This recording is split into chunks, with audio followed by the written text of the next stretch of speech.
우리 주님께로 행진하며 나갑시다. 사랑합니다.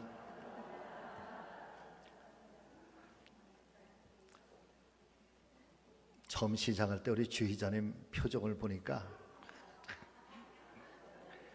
우리 대원들의 표정도 그랬는지는 내가 오늘 영상을 통해서 내가 확인을 해볼 거예요.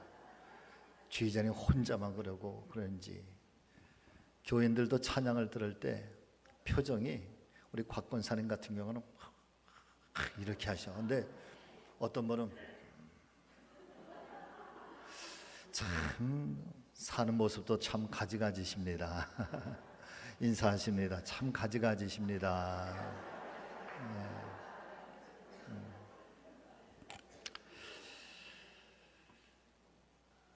여러분, 이 한 주간도 하나님 큰 은혜와 평화와 사랑과 축복이 함께 하시기를 주의 이름으로 축원합니다.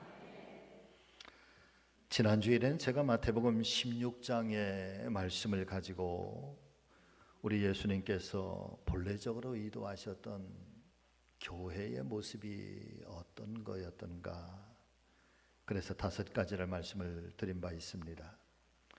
첫 번째, 교회는 예수님께서 주인이신 신앙 공동체다. 두 번째, 교회는 성도들이 연합한 신앙 고백의 공동체이다. 세 번째, 교회는 음부의 권세, 사단의 권세가 절대 이길 수 없는 승리의 공동체이다. 네 번째로, 교회는 천국 열쇠를 소유한 구원의 공동체이다. 그리고 5번째, 교회는 성령의 능력 안에서 십자가와 부활을 증거하는 증인 공동체다. 말씀을 드렸습니다. 간절히 소망하는 것은 우리 교회가 70년의 역사를 이어오는 동안 수없이 많은 사명들을 잘 감당해 오셨지만, 그러나 그 모든 것들을 넘어서 말씀드린 것처럼 이 교회의 본질적인 요소, 특별히 예수님께서 세우고 싶어 하셨던 이 교회의 모습을 더욱더 충실하게 감당하면서 100년을 이어갈 수 있는, 또 다리의 역할을 감당하는 우리 교회와 사랑하는 성도들 다 되실 수 있기를 주인 되시는 예수 그리스도의 이름으로 축원을 드립니다. 오늘은 두 번째 이어서, 그러면 사도행전에서 보여주고 있는 교회의 본질적인 모습은 또 과연 무엇일까? 그래서 함께 봉독하신 사도행전 2장 37절 이하의 말씀을 중심으로 다시 교회를 생각한다, 이 편 사도행전적 교회의 본질이라고 하는 말씀의 제목으로 함께 은혜를 나누려고 하는데, 아무쪼록 하나님께서 왜 교회를 세우셨는지, 교회를 통해서 무엇을 하시려고 하시는지, 아무쪼록 우리 모두가 말씀을 통해서 믿음이 공고해지시기를 바라고, 우리 교회를 통한 성령의 역사가 지역사회, 또 이 나라의 민족, 더 나아가 전 세계 열방들에게 우리 교회의 역사가 또 펼쳐갈 수 있는 그런 교회 될 수 있도록 함께 우리 교회를 아름답게 잘 갖고 가시고 세워주시기를 간곡하게 부탁을 드립니다. 첫 번째로, 교회는 성령의 아주 강력한 역사로 탄생한 성령 공동체가 바로 교회다라고 하는 의미입니다. 사도행전 2장 1절 이하 4절의 말씀을 보면은 오순절날 성령이 임하여서 교회가 탄생하게 되는 그 첫 번째 장면을 마치 산모가 아기를 출산하는 것처럼 아주 드라마틱하게, 아주 극적으로 성경은 묘사를 하고 있습니다. 예수님께서 제자들에게 승천하시면서 떠나가시기 직전에 이렇게 말씀을 하셨습니다. 이제부터는 너희가 보혜사 성령을 기다려라.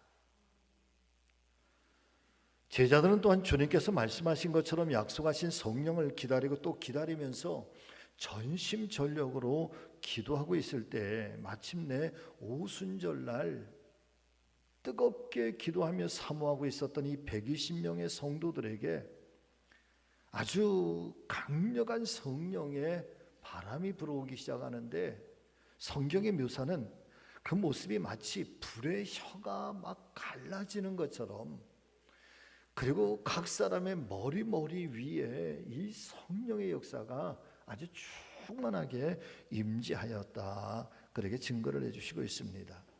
그렇게 일순간 성령의 충만함을 받은 사람들은 순식간에 서로 다른 나라의 말들을 방언을 하면서 이야기를 하기 시작하였고, 무엇인가 이전에는 한 번도 경험해 보지 못했었던 이상한 일들이 그들의 가슴 속에서, 그리고 뛰쳐나가서 복음을 증거하고 말씀을 증거할 때 이적이 나타나고 표적이 나타나고 기적이 나타나는 그런 역사들이 일어나게 되었던 것입니다.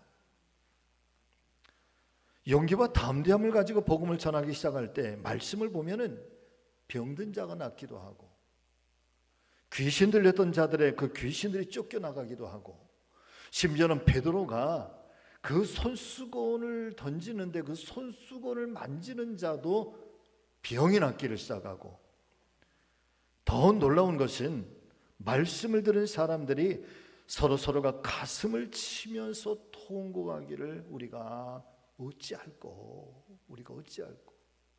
하나님의 말씀이 선포되니 그 말씀이 아주 살아서 송곳처럼, 날선 검처럼 사람들의 심령과 영혼을 후벼 파고 깨뜨리고 그렇게 갈라치면서 우리가 어찌할꼬.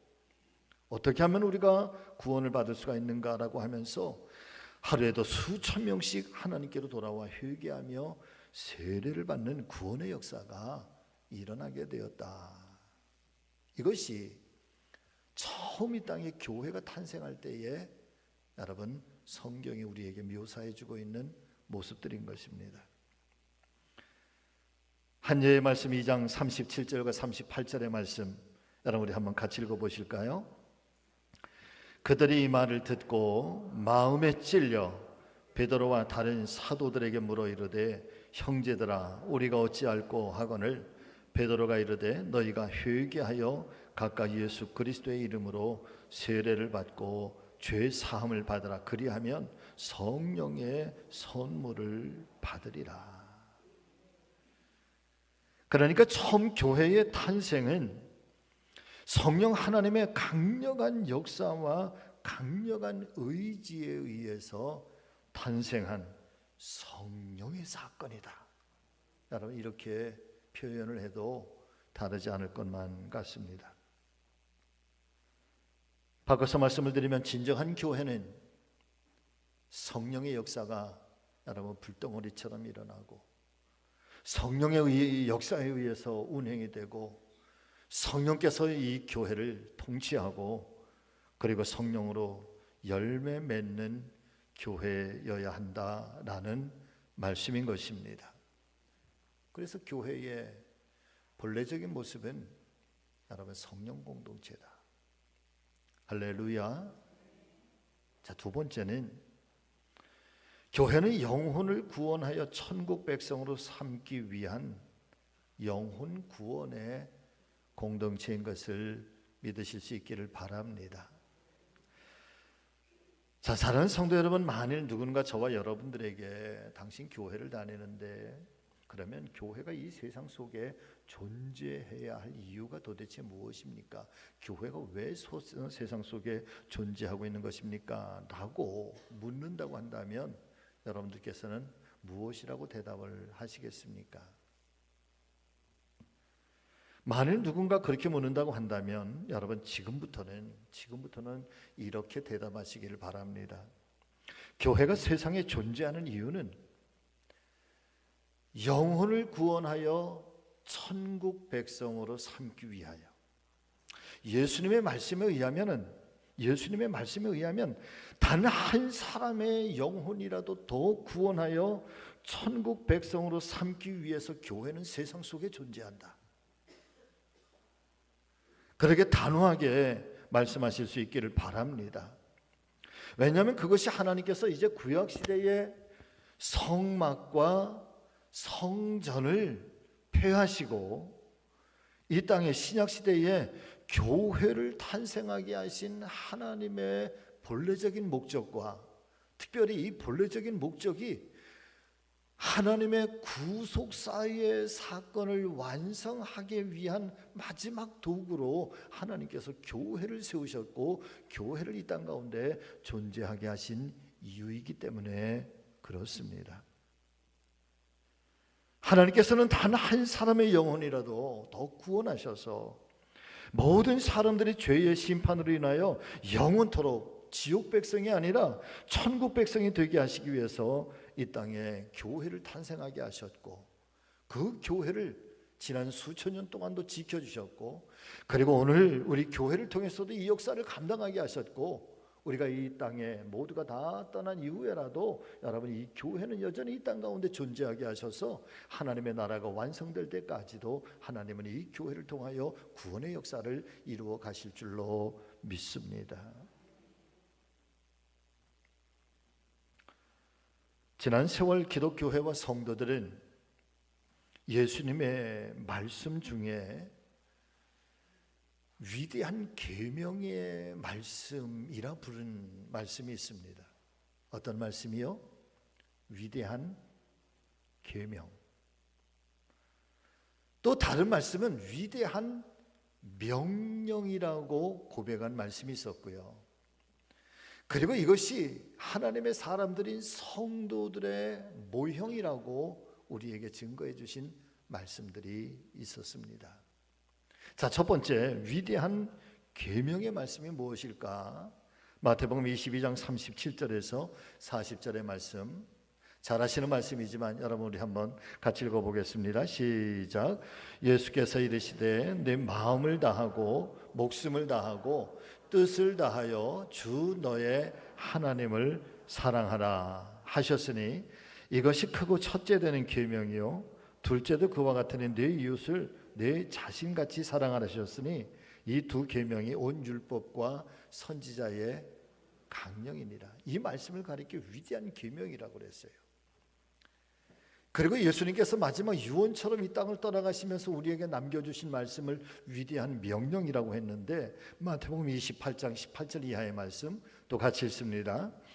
예수께서 나와 말씀하여 이르시되 하늘과 땅의 모든 권세를 내게 주셨으니 그러므로 너희는 가서 모든 민족을 제자로 삼아 아버지와 아들과 성령의 이름으로 세례를 베풀고 내가 너희에게 분부한 모든 것을 가르쳐 지키게 하라. 볼지어다 내가 세상 끝날까지 너희와 항상 함께 있으리라 하시니라. 그리고 세 번째, 성도는 과연 어떤 모습이냐? 성도의 본분, 성도의 모형은 어떤 모습인가? 디모데전서 6장 11절 12절 말씀 또 읽습니다. 오직 너 하나님의 사람아 이것들을 피하고 의와 경건과 믿음과 사랑과 인내와 온유를 따르며 믿음의 선한 싸움을 싸워라. 그리고 영생을 취하라. 이를 위하여 내가 부르심을 받았고 많은 증인 앞에 선한 증언을 하였도다. 어떤 말씀은 위대한 계명이라 여겨서 평생 십계명처럼 지켜야 될 말씀이고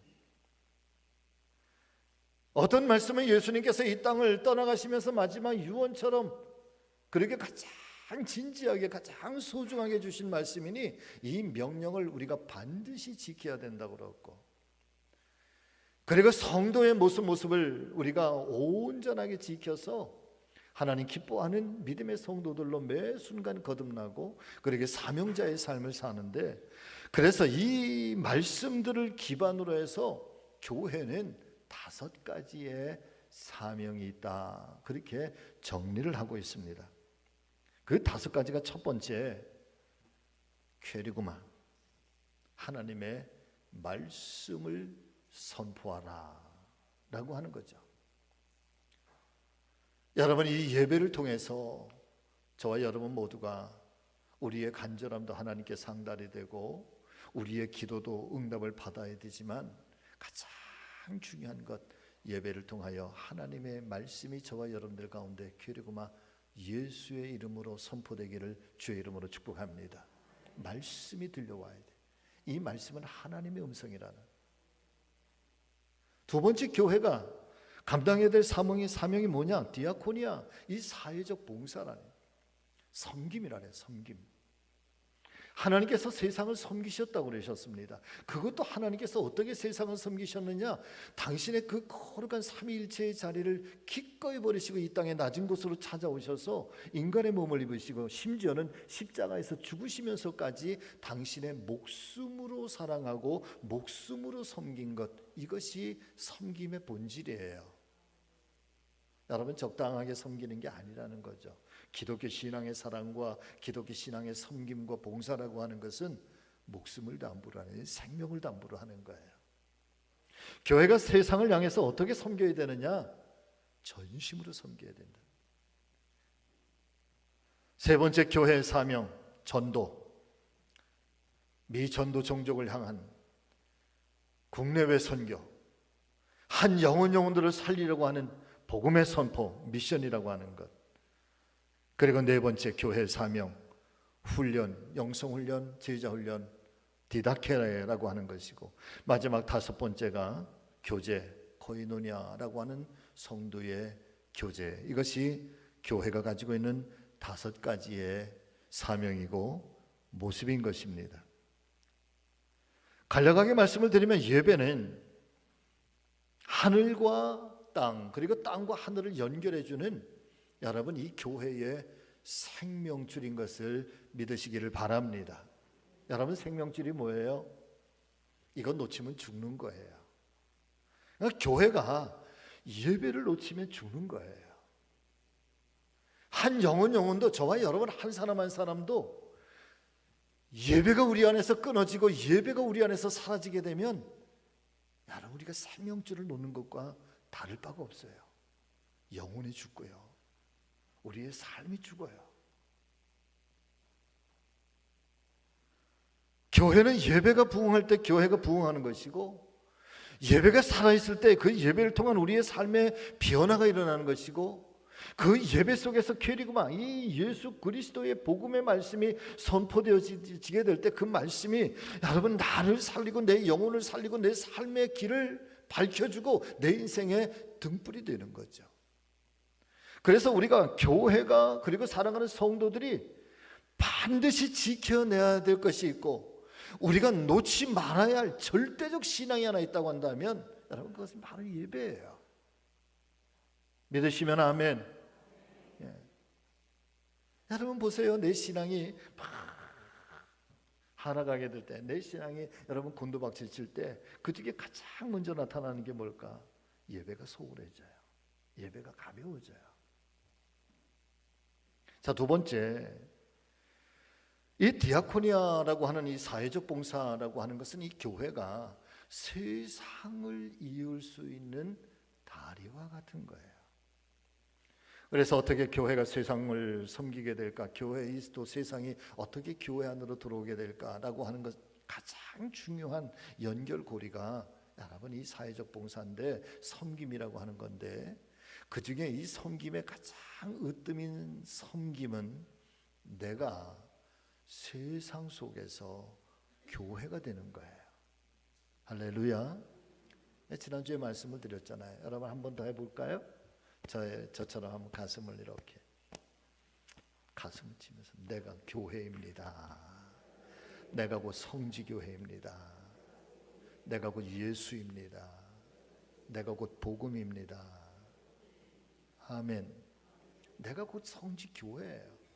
여러분들이 나가서 여러분들의 삶의 자리에서 여러분들을 보면서 성지교회의 수준을 보는 거고, 여러분, 제가 어딜 나가면 가장 중요한 제 삶의 자리는 제가 성지교회의 목사라는 거예요.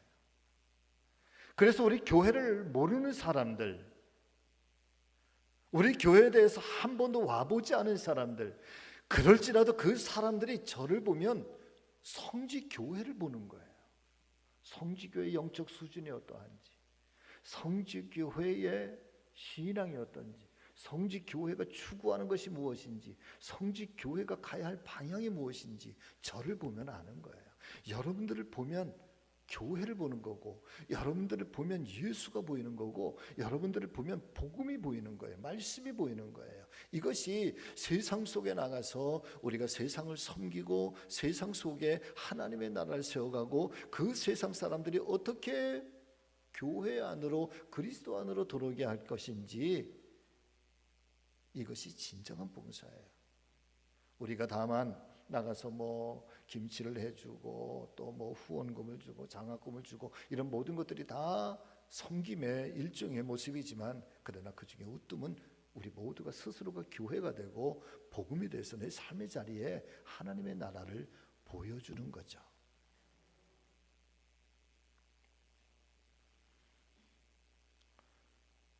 세 번째, 전도는, 미션, 선교는 교회의 심장과 같다. 사는 믿음의 성도 여러분, 심장은 겉에서는 보이지 않습니다. 그러나 내가 잠잘 때도 심장은 뛰고 있고, 내가 어떤 순간에서도 이 가슴 속에 숨겨져 있는 심장은 멈추는 법이 없습니다. 바꿔서 말씀을 드리면, 예수님께서 이 땅을 떠나가셔서 우리가 예수님의 모습을 볼 수는 없지만은, 그러나 보이지 않는 그 예수님은 보혜사 성령으로 지금도 이 땅 가운데, 지금도 교회 속에서, 지금도 저와 여러분들의 이 삶 속에서, 영혼 속에서 예수님의 또 다른 모습인 성령은 우리 안에 살아계신 것처럼, 여러분, 교회는요, 한 가지 심장과 같은 살아있는 이 사명이 있는데, 이것이 미션이에요.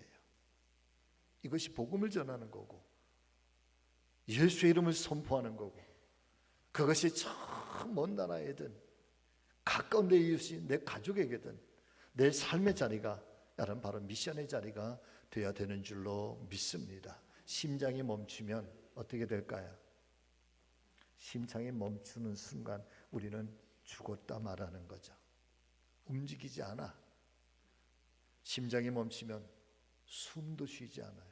심장이 멈추면 피도 굳어버려요. 심장이 멈추면 모든 것들이 다 얼스탑이에요. 그러니까 교회가 가지고 있는 이 심장과 같은 하나님 복음에 대한 열정들, 그리고 이 복음을 어떻게 세상 속에, 그리고 미전도 종족에게, 그리고 믿지 않는 사람들에게 그의 가슴 속에 어떻게 이 복음, 이 생명의 말씀을 선포할까? 그 교회는 이 심장이 살아있어야 된다. 네 번째, 훈련이라고 하는 것, 양육이라고 하는 것, 이것은 교회의 기둥이고 교회의 미래와 같습니다. 여러분 같이 아시죠? 훈련받지 않은 성도는 결코 제자가 될 수 없습니다. 훈련받지 않으면 절대 제자가 될 수 없다. 예수 믿는 성도들의 이 영적 훈련은요, 바울의 말씀에 의하면 어린 시절에 어리석었던 잘못과 습관과 행실을 버리고 이제는 예수 그리스도의 장성한 분량에까지 이르기까지 우리를 거듭나게 하고 우리를 성장하게 하는데, 이 제자 훈련, 영성 훈련은 거기에 있어요. 아주 쉽게 말씀을 드리면, 영성 훈련이라고 하는 것, 제자 훈련이라고 하는 것은 예수를 닮아가기 위하라. 더 나아가서는 우리가 예수처럼 살 수 있도록 우리를 그 분량에 이르도록 우리를 매 순간마다 거듭나게 하고 매 순간마다 깨닫게 하고, 그러므로 말미암아서 여러분, 하나님께서 우리를 세우시려고 하는 본래적인 뜻에 그렇게 합하여 가는 것. 그래서 이 훈련과 양육을 통해서 온전한 그리스도인으로 성장하게 되고, 그런 분들이 교회를 하나하나 기둥처럼 세워가는 것이고, 그런 분들이 하나하나 세워지고, 그런 분들을 통해서 또 다른 제자들이 양성되고 또 제자들이 만들어질 때 그 교회의 미래가 건강한 교회가 될 수 있는 거예요. 예수 잘 믿는 거, 여러분, 옳은 일입니다. 그런데요, 세월은 흘러요. 청춘은 장년이 되고 장년은 백발이 되고 어느 때 우리는 다 이 땅을 자연스럽게 떠나갈 수밖에 없습니다.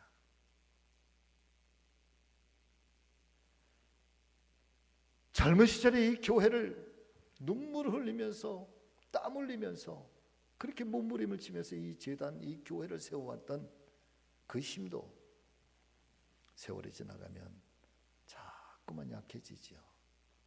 그 중요한 거는 누가 그 다음을 이을 거냐라고 하는 거예요. 이게 이어지지 않으면 교회의 미래는 없는 거죠. 할렐루야. 여러분, 교회의 기둥들이 되어주시기를 주의 이름으로 축복합니다. 우리 젊은 분들이 이 교회를 여러분 정말 사랑하셔서 지난 70년에 얼마나 많은 눈물과 얼마나 많은 헌신을 통해서 이 교회가 세워져 왔는데 다음 세대가 이 재단을 짊어지고 이 재단을 가꿔주지 않으면 이 다음 세대, 이 교회의 미래가 어떻게 되겠습니까? 30년쯤 지난 우리 교회가 100주년이 되었을 때 이 자리에 남아있을 분들이 얼마나 될까?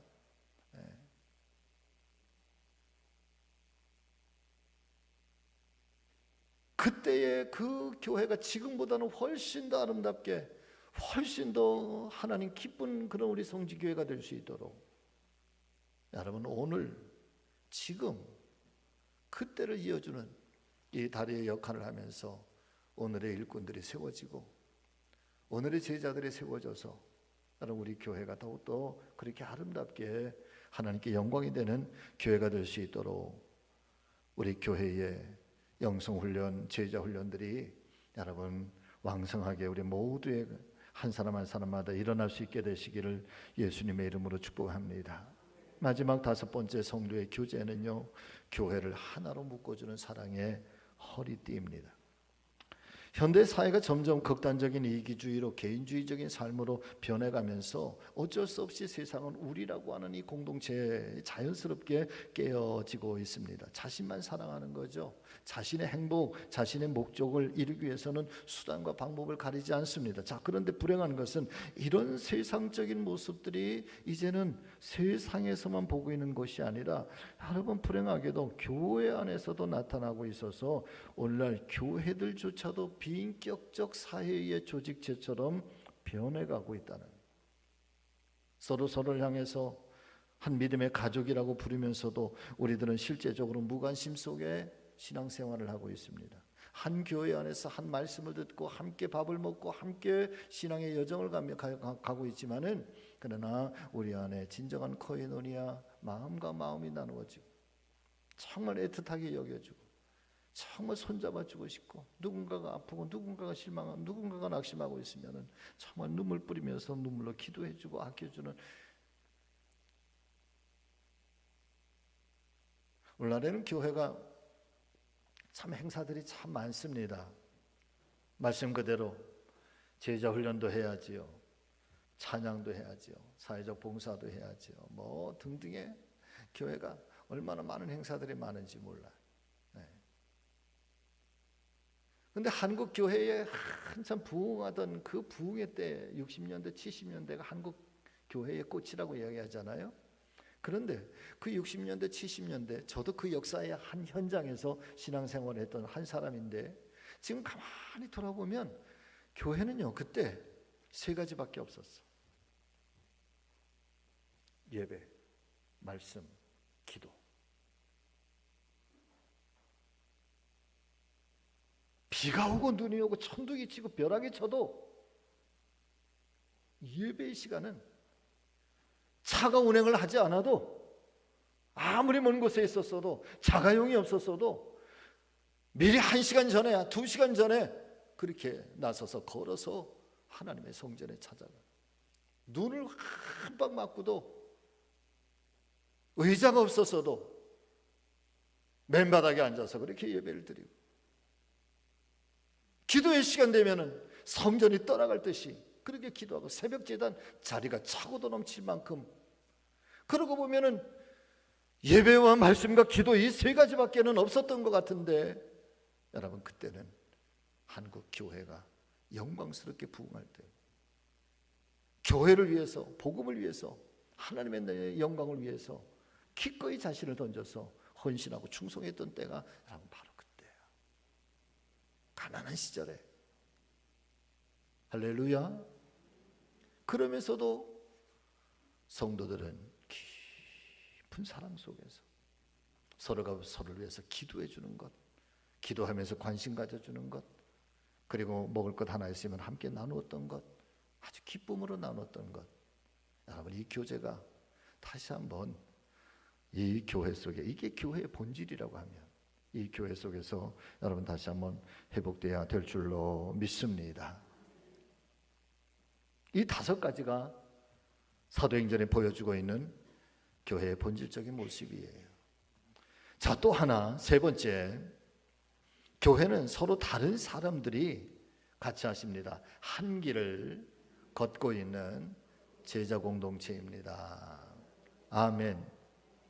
사도행전적 이 초대 교회가 부흥하기 시작하면서 교회 안에 나타나기 시작한 여러 가지 일들이 있습니다. 사람들에게 세례를 베풀기 시작하고요, 말씀을 가르치기 시작하고, 성찬과 떡을 나누고 교제하고, 강력한 기도 운동을 펼치고, 누가 먼저라고 할 것도 없이 성도들은 먼저 자신의 재산과 소유를 팔아서 필요한 사람들에게 함께 공동으로 나눠주기도 하고, 구제하는 그런 아름다운 사랑의 교제를 행하게 됩니다.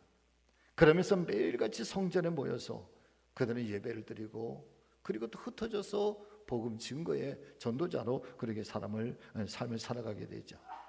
그런 교회의 모습을 보면서 세상 사람들이 감동을 받기 시작하고 칭찬을 받기 시작하고, 심지어는 사도행전의 말씀에 의하면 그때 당시에 세상 사람들이 교회와 성도들을 두려워했다고 그랬어요. 두려워했다. 할렐루야. 왜 두려워했을까? 성도들의 모습 속에서 너무 신실한 모습을 보는 거예요. 세상과 너무 다른 그런 모습을 보는 거예요. 그러면서 그들을 보면서 세상 사람들이 두려움을 느낄 만큼 교회는 영적 존중감이 있었고, 성도들은 그 시대 속에서 정말 빛이 되고 소금의 귀한 삶을 감당을 해왔던 것이죠.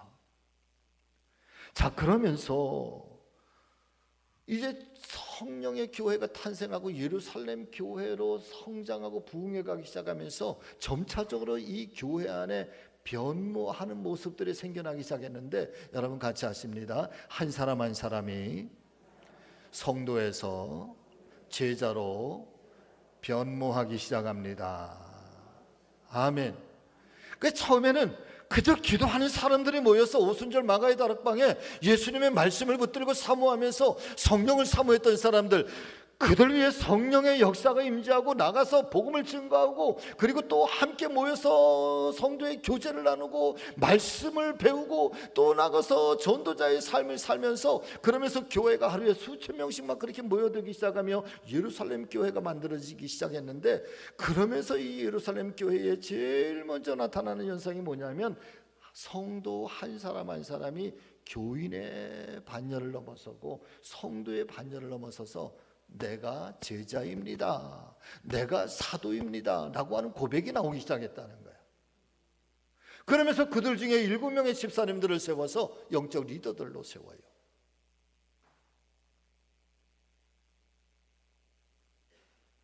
여러분, 교회는요, 교인이 변하여 제자가 되는 거예요. 아멘. 단순하게 신앙생활을 하던 사람이 십자가 앞에서 결단을 하는 거예요. 저 십자가가 내 삶을 바꿔놓는 거예요. 처음에는 그냥 복 받는다고 해서 교회 나왔는데, 교회 나와서 말씀을 듣고 신앙생활하면서 내 신앙이 점점 성장하고 부흥해 가기 시작하면서, 이제는 내가 어떻게 하나님을 위하여 살아드릴까라고 하는 아주 거룩한 사명이 생겨나기 시작하고,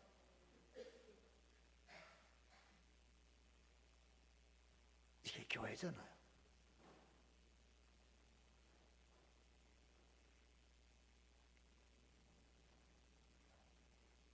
오늘날 교회가 잃어버린 것이 무엇일까? 세상 속에서 영적 권위를 교회가 잃어버려요.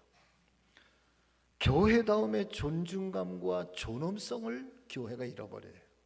그런데 그 중에서 정말 안타까운 것이 있다고 한다면, 교회가 잃어버린 것은 교인이 변하여 제자가 되려고 하고, 제자가 되어서 내가 사명의 삶을 살려고 하는 이 결단과 이 결심, 그래서 교회 안에 점점 제자들이 사라지고 있어요.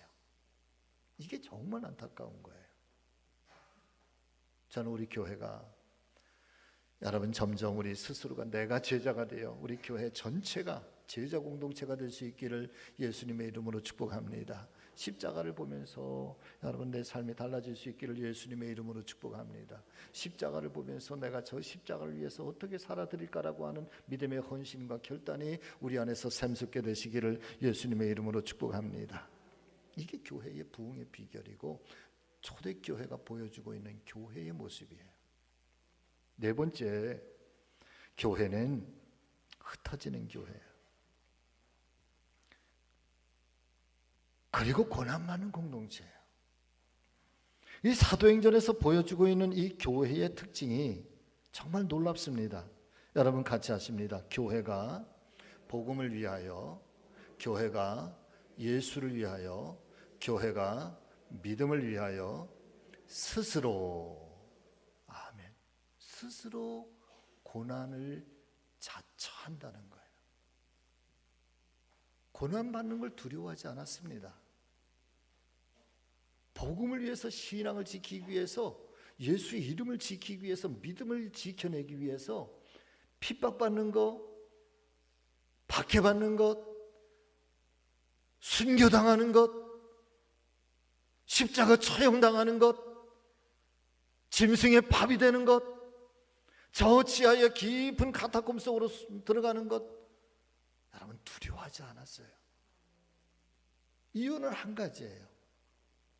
예수 이름 지키려고, 믿음 배반하지 않으려고.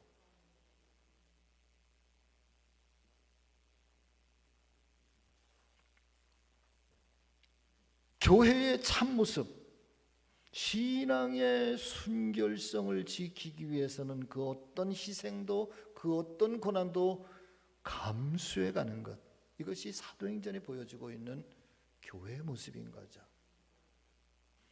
언젠가 강문호 목사님이 말씀하셔서 저는 그렇게 계속 알고 있었는데, 얼마 전에 보니까 칼발트라고 하는 아주 유명한 조직신학자가 한 얘기더라고요. 그의 교회론 속에 나오는 얘기인데, 이런 얘기 뭐 아시는 얘기예요. 이 성경책을 빨래를 짜는 것처럼 막 쥐어짜, 빨래를 짜는 것처럼 성경을 빨래 짜듯이 쥐어짜면, 여러분 빨래 짜면 물이 나오잖아요. 이 성경을 쥐어짜면 뭐가 나온대? 뭐가 나온다? 피가 나온다. 피가. 성경을 짜면 피가 나온다. 구약 성경을 짜면 짐승의 피가 나오고, 신약 성경을 짜면 사도들의 순교의 피가 나오고, 성도들의 핍박 속에서 지켜나온 그 핍박의 고난의 피가 신약 성경에 나오는데, 신구약 성경을 확 쥐어짜면 예수의 피가 나온다는 거예요. 오죽하면 여러분이 이 말씀은 왜 구약시대의 성막과 성전이, 그리고 신약시대의 교회가 뭐가 다른지를 알려줘요. 성막과 성전은 짐승의 피가 나오잖아요. 그 짐승의 피는요, 누구를 위한 피예요? 자기를 위한 피예요. 자기 자신을 위한 피예요. 자기의 죄를 회개하고 자기의 죄를 씻기 위해서 짐승을 가지고 와서 성막에서, 성전에서 그 짐승을 잡아서, 그리고 피를 흘리고 각을 뜨고 그 살을 태워서 연기로 하나님 앞에 제사를 드리면서 내 죄가 도말되는 거야. 내 죄가 씻겨지는 거예요. 자기를 위한 피예요. 그런데 신약시대의 사도들의 피, 성도들의 피는 자기를 위한 피가 아니에요. 그건 교회를 위한 피고, 하나님의 영광을 위한 피고, 사명을 위한 피고, 타인을 위한 피예요. 이게 교회에 흘리고 있는 사명과 구약시대의 성막과 성전이 피 흘리고 있는 피가 서로 달라.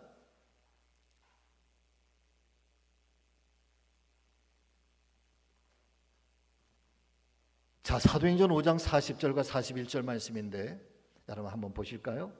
자, 같이 읽습니다. 그들이 옳게 여겨 사도들을 불러들여 채찍질하며 예수의 이름으로 말하는 것을 금하고 놓으니 사도들은 그 이름을 위하여, 누구 이름을 위하여? 예수님의 이름을 위하여 능욕받는 일에, 뭐 받는 일에? 능욕을 받는 일에 합당한 자로 여기심을 기뻐하면서. 아멘.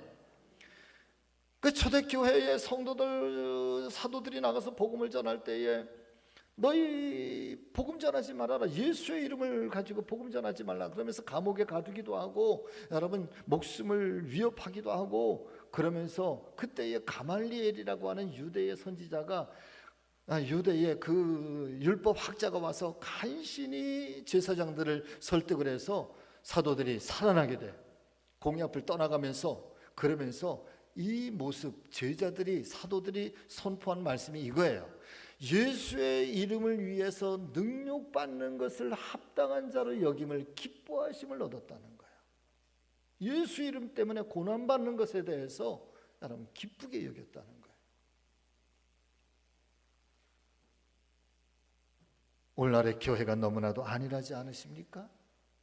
여러분, 오늘날의 교회가 너무 평온하지 않으십니까? 고난도 없습니다. 핍박도 없습니다. 오히려 고난이 다가오면 신앙을 부인하고 고난을 피해 가려고 합니다. 자, 이 사도행전을 통해서 우리가 다시 한번 찾아야 되고 우리가 돌아가고 싶어하는 우리의 신앙의 본질이 있다고 한다면 여러분, 그것은 신앙의 정결이에요. 신앙의 순결성이라고요.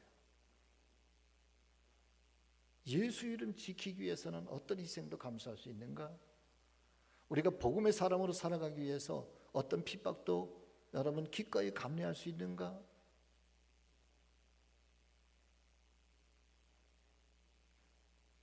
큰일 났어.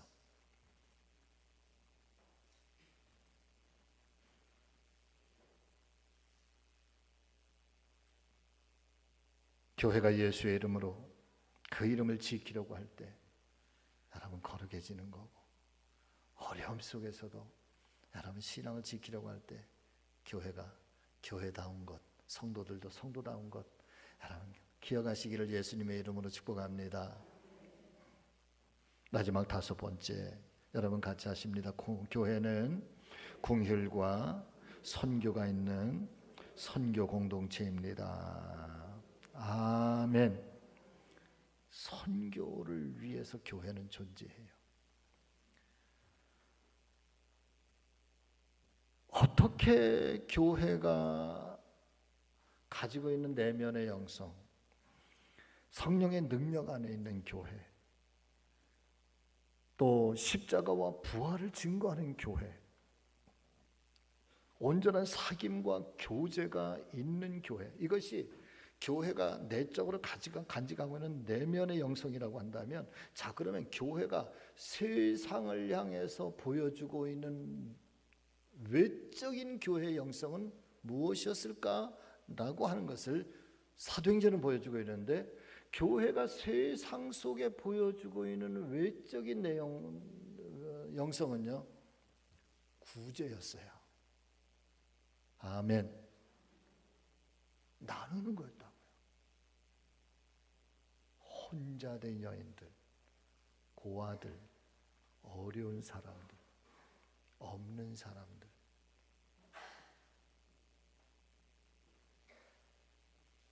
어쩌면 교회가 아름다운 세상을 만들어가기 위해서, 이 땅에 하나님의 나라를 세우기 위해서 교회가 감당해야 될 아주 적극적 사명 중에 하나가 있다 한다면 그것은 비록 바로 나눔과 섬김을 통한 선교예요.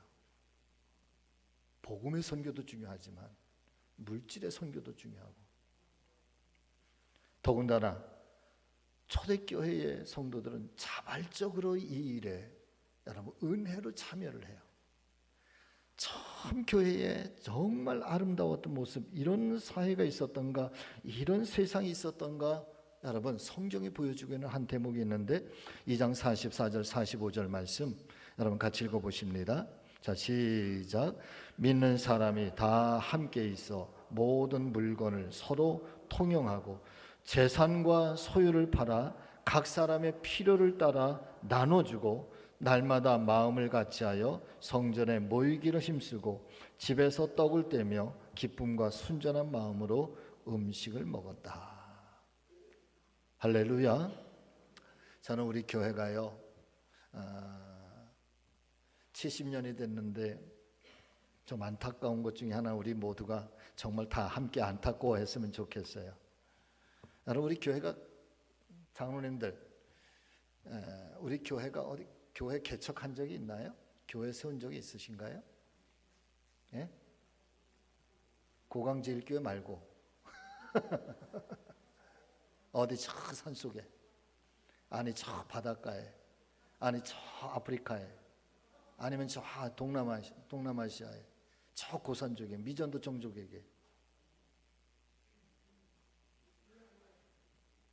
미얀마에 저도 알고 있는데 가서 개척 예배는 드리셨더라고요. 근데 그 다음에 교회가 봉헌이 됐는지 안 됐는지는 아무도 몰라. 해외 선교사, 여러분 우리 교회 파송 선교사 있으신가요? 있으셨나요? 지난 세월에? 응? 예? 누구? 최필선 선교사님? 어디? 미얀마. 우리 교회 파송 선교사예요? 파송 선교사라고 하는 건 그분의 모든 사역을 다 책임지는 걸 말해요. 그렇게 하셨어요? 할렐루야. 다행이에요. 요즘에 어떤 교회 보니까 30만 원 보내고 그 교회 파송 선교사래. 제가 뭐라고 그랬는가 하면은, 여러분 용서하세요. 에라이. 적어도 그분이 삶에 대해서, 생활에 대해서는 걱정하지 않고, 자녀 교육에 대해서는 걱정하지 않고 그곳에 가서 그저 전심전력 선교하고 사명 감당할 수 있도록, 이게 파송 선교사야. 할렐루야.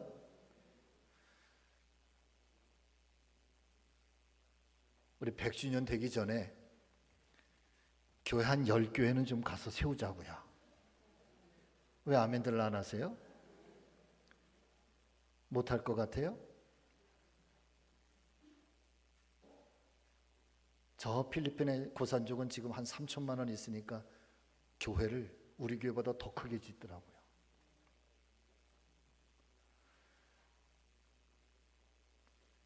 초대교회는 나누고 베풀고 돌아보고 자기 재산을 팔고 자기의 소유를 팔아서, 어쩌면 교회가 자꾸만 이기적으로 변하고, 그래서 누가 그런 얘기를 하잖아요. 중세시대에, 여러분 중세시대에 교회가 황금은 있었지만 복음이 없었대. 황금은 있었는데 복음이 없었대. 돈은 많았는데 교회가 예수 이름이 없었대요. 초대교회는 황금은 없었는데 예수 이름의 능력이 살아있었어요. 복음이 있었어요. 여러분 오늘 우리 교회는 그러면 어떨까? 우리 교회는 어떻지? 말씀을 마치려고 합니다. 우리 교회가 70년의 교회, 100년을 향해서 이제 우리 시대에 이루어야 할 일들, 또 감당해야 할 일들이 있는데, 여러분 마태복음 16장의 교회가, 예수님께서 이것이 교회라고 제시를 했고 그 교회가 사도행전을 통해서 교회로 탄생을 했어요. 아무쪼록 우리 교회가 그런 교회가 돼서 이 시대에 정말 하나님 기뻐하는 우리 성지교회, 우리 교회가 자랑스러운, 우리 모두가 자랑스러운 그런 교회 되기를 예수님의 이름으로 축원합니다. 기도하십니다. 주님, 우리 교회를 마태복음 16장 예수님 주시는 말씀의 교회, 사도행전에 보여주고 있는 이 성령의 역사에 의해서 세워지고, 그리고 공일과 나눔을 책임지는 그런 선교하는 교회까지 우리 교회, 그런 교회 되게 하여 주시옵소서. 예수님의 이름으로 기도하옵나이다. 아멘.